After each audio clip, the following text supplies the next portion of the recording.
এই খাতা করে এই মানুষজন নেলো পয়সা দিল না, মাথা মুথা গরম হয়ে যাচ্ছে।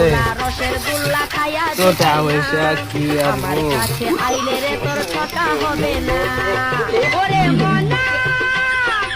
আল্লাহ প্রায় 14-15 লাখ টাকা বাহির হয়ে গেছে। মানুষজনের কাছে গিলে আবার এই দরিদ্র দেহে লুঙ্গি উচরে দৌড় মারতেছে। এর কি করবো?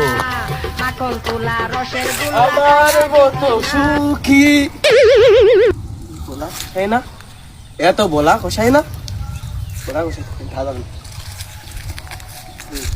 মনে আমি তুই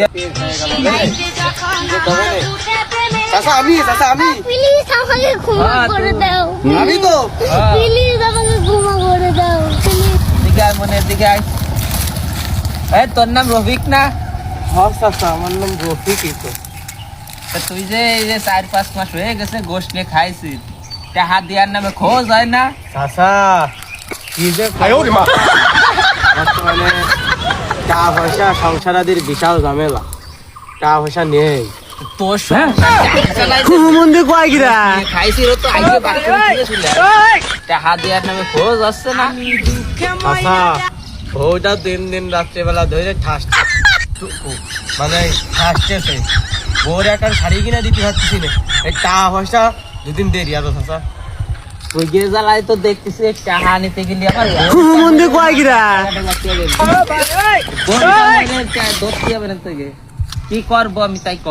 চাচা আমার আর দুটো দিন প্লিজ আমাকে ক্ষমা করে দাও, আর দুটো দিন একটু টাইম দাও প্লিজ আমাকে ক্ষমা করে দাও।